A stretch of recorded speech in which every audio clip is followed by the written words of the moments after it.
गया एक बजट है जिसको अगर आप देखें तो ये दृढ़ इच्छा शक्ति को दिखाता है।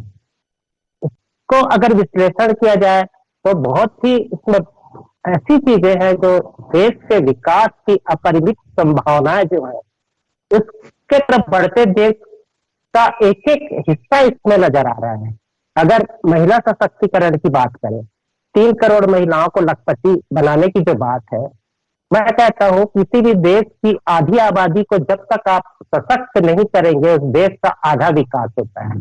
तो पहली बार इस सोच के साथ आगे बढ़ा जा रहा है कि महिला सशक्तिकरण में उनके आर्थिक विकास को भी पूरी मजबूती दी जाए, उनको शिक्षित किया जाए। जब वो बराबरी पे आती है, जब हम आधी आबादी को आगे बढ़ाते हैं तो पूरा देश इसके साथ, सिर्फ पुरुष को ही अपन आगे बढ़ाए ऐसा तो होता नहीं।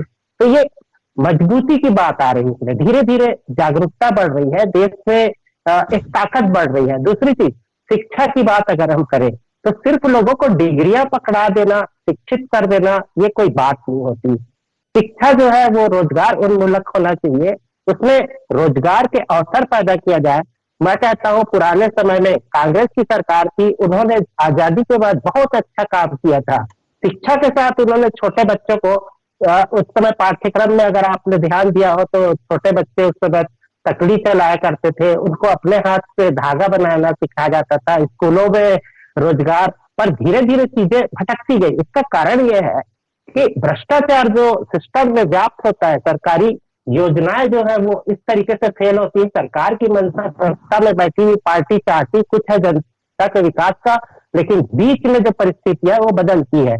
अब हम देख रहे हैं कि इस बजट में हमने देखा कि रेल की बोगियां जो है वो बहुत ही स्टैंडर्ड की बनने जा रही है। तो एक सोच है ये कि देश का एक विकास का जो पैमाना है, इंफ्रास्ट्रक्चर डेवलप हो रहा है, ये आखिर किसके लिए हो रहा है? ये जनता के लिए हो